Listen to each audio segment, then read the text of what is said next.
Le cycle créatif en 4 étapes selon Ernest Rossi. Bienvenue dans cette vidéo dans laquelle je vous parle du cycle créatif, vous l'avez compris, en 4 étapes de Monsieur Ernest Rossi, qui est une méthode puissante pour accompagner le changement chez vos consultants. Inspiré de Léonard de Vinci, ce modèle révèle comment les prises de conscience émergent et comment les ancrer durablement dans la pratique thérapeutique. Je vais vous expliquer comment appliquer concrètement ces principes en séance, depuis la formulation des problèmes jusqu'à l'intégration des solutions. Vous allez découvrir des techniques simples pour guider vos consultants à travers chaque phase, même les plus inconfortables, et transformer leur blocage en véritable levier de croissance. Bonjour à toutes et à tous, je suis David Vigneron, je suis formateur en hypnose clinique, en EFT, thérapie brève, par ailleurs infirmier diplômé d'État.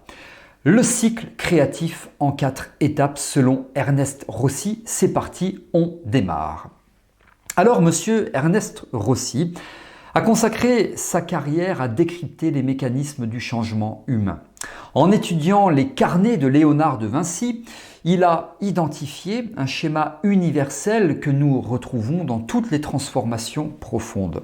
Ce cycle créatif, en 4 étapes donc, n'est pas une simple théorie, c'est le reflet de notre fonctionnement cérébral fondamental. Vos consultants vivent ce processus en permanence, souvent d'ailleurs sans en avoir conscience, et votre rôle consiste à leur révéler la mécanique pour accélérer leur progression. Tout commence par la formulation du problème. Mais attention, il ne s'agit pas de se complaire dans la plainte, pas de victimisation. La véritable alchimie thérapeutique se produit quand la préoccupation se transforme en question active. Un consultant qui déclare « Je suis bloqué dans ma vie » reste prisonnier de cette situation. Mais si vous l'amenez à reformuler « Qu'est-ce qui en moi maintient ce blocage ?» alors vous ouvrez immédiatement une porte vers des solutions potentielles. Cette première étape, elle est majeure parce qu'elle oriente l'esprit vers une recherche constructive plutôt que la rumination stérile. D'ailleurs, les neurosciences modernes confirment ce que Rossi pressentait, le simple fait de poser une question précise active des réseaux neuronaux spécifiques. Quand un consultant formule clairement son problème, son cerveau commence déjà à travailler en arrière-plan à sa résolution. C'est pourquoi les techniques de questionnement ouvert sont si puissantes. Si votre anxiété avait une couleur, quelle serait-elle ? Cette question apparemment simple provoque une restructuration immédiate de la perception du problème. Elle force l'esprit à adopter un nouveau point de vue, créant ainsi les conditions pour un véritable changement. La transition vers la deuxième étape se fait souvent de manière involontaire. Après avoir reformulé le problème, vos consultants vont naturellement entrer dans ce que Rossi appelle les complexités douloureuses. Les complexités douloureuses. Cette phase est redoutée à tort parce qu'elle représente en réalité le cœur du processus créatif. Imaginez un écrivain confronté à le fameux syndrome de la page blanche, un scientifique devant donner des contradictions. Cette sensation de confusion apparente est en fait le signe que l'esprit est en plein travail d'intégration. Dans votre pratique, vous observez certainement ce phénomène. Un consultant qui, après plusieurs séances productives, revient en déclarant que tout est pire qu'avant. Ce n'est pas une régression, mais l'indication que le travail thérapeutique porte ses fruits. Le cerveau est en train de déconstruire des schémas anciens pour faire place à du nouveau, un renouveau. C'est inconfortable, certes, mais absolument nécessaire. Alors votre rôle ici est de normaliser cette expérience et d'aider vos consultants à rester dans le processus plutôt que de fuir vers de fausses solutions. Les outils corporels sont particulièrement efficaces à ce stade. Quand un consultant est submergé par des émotions contradictoires, l'inviter à localiser ses sensations dans son corps crée immédiatement une distance salutaire. Où ressentez-vous cette confusion dans votre poitrine, votre gorge? Quelle est sa forme, son aspect, sa couleur? Est-ce qu'elle se diffuse dans d'autres zones du corps, etc. Simple question transforme une expérience psychologique en un phénomène observable, donc gérable. C'est une manière concrète d'aider vos consultants à tenir bon pendant cette phase nécessaire de désorganisation créative. L'étape suivante, l'illumination ou l'instant waouh, est souvent romantisé à tort. Dans l'imaginaire collectif, on s'attend à une révélation spectaculaire. En réalité, ces prises de conscience se présentent souvent de manière beaucoup plus subtile. Un léger relâchement, des tensions, une sensation soudaine de clarté, une image qui apparaît spontanément. Ces signaux discrets sont faciles à manquer. On peut facilement les manquer si on n'est pas capable de les reconnaître. Alors, votre expertise consiste justement à aider vos consultants à identifier et amplifier ces moments fugaces. Rossi a mesuré que ces instants de compréhension profonde durent généralement moins de 2 minutes. C'est une espèce de fenêtre d'opportunité extrêmement brève où de nouvelles connexions neuronales se forment. Votre intervention à ce moment précis peut faire toute la différence.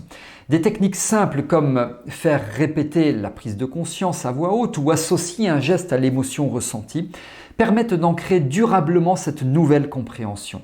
C'est le principe de l'état-dépendance. En créant un ancrage multisensoriel, vous augmentez considérablement les chances que cette connaissance se traduise par un changement concret. Et je mets chance entre guillemets. Mais c'est dans la 4e étape, l'intégration dans la vie quotidienne, que se joue véritablement l'efficacité du processus thérapeutique. Combien de consultants ont eu des prises de conscience profondes aux séances pour retomber dans leur ancien schéma une fois rentrés chez eux? Beaucoup. Eh bien, ce phénomène bien connu souligne l'importance capitale de cette 4e dernière étape. L'illumination ne suffit pas, elle doit être suivie d'une application concrète et répétée, application concrète et répétée. Les rituels personnalisés sont parmi les outils les plus puissants pour cette intégration. Ils transforment des concepts abstraits en expériences sensorielles qui sont tangibles. Prenons l'exemple d'un consultant qui a pris conscience de son besoin de poser des limites. Plutôt que de simplement en discuter, vous pourriez lui proposer de créer un objet symbolique, une pierre qu'il gardera dans sa poche et touchera à chaque fois qu'il sentira le besoin d'affirmer ses limites. Ce geste ou ce genre de technique plutôt fonctionne parce qu'elle engage à la fois le corps et l'esprit dans le processus de changement. Et je répète ce que dit très souvent le docteur Philippe Pinquelet, qui est neurochirurgien et docteur en neurosciences, qui est par ailleurs un ami. Il faut intégrer le corps dans l'espace thérapeutique. Ce modèle en 4 étapes a une particularité remarquable. Il est à la fois universel et infiniment adaptable. Que vous travaillez avec des enfants, des adultes, des couples, des adolescents ou des groupes, que vous utilisiez l'hypnose, la TCC, l'EFT, l'EMDR ou toute autre approche, eh bien ce cycle reste valable. Il décrit simplement comment les êtres humains apprennent et changent, quel que soit le contexte. Votre style thérapeutique personnel, bien sûr, va déterminer simplement comment vous allez accompagner vos consultants à travers chaque phase. Un autre aspect est la nature non linéaire du processus. Contrairement à ce qu'on pourrait imaginer, on ne passe pas simplement de l'étape 1 à 4 de manière ordonnée. En réalité, vos consultants feront des allers-retours constants entre les différentes phases. Une nouvelle prise de conscience, étape 3, peut ramener à de nouvelles questions, qui est l'étape 1. Une tentative d'application concrète, qui est l'étape 4, peut révéler des résistances inattendues, qui est l'étape 2. C'est parfaitement normal et même souhaitable. Chaque cycle complet approfondit et consolide le changement. Votre expertise se manifeste dans votre capacité à reconnaître à quelle étape se trouve votre consultant à chaque moment et adapter vos interventions en conséquence. Par exemple, essayez de provoquer une prise de conscience, étape 3, alors que le consultant est encore en train d'explorer son problème, étape 1, l'exploration du problème, eh bien ce serait prématuré et probablement inefficace. De même, proposer des solutions concrète, étape 4, à quelqu'un qui est au cœur de la confusion créative, étape 2, ça pourrait court-circuiter le processus naturel. Je pense que la beauté de ce modèle réside dans sa simplicité apparente qui cache une profondeur d'efficacité considérable. Plus vous l'étudierez et plus vous l'appliquerez, plus vous découvrirez ses nuances et surtout sa puissance.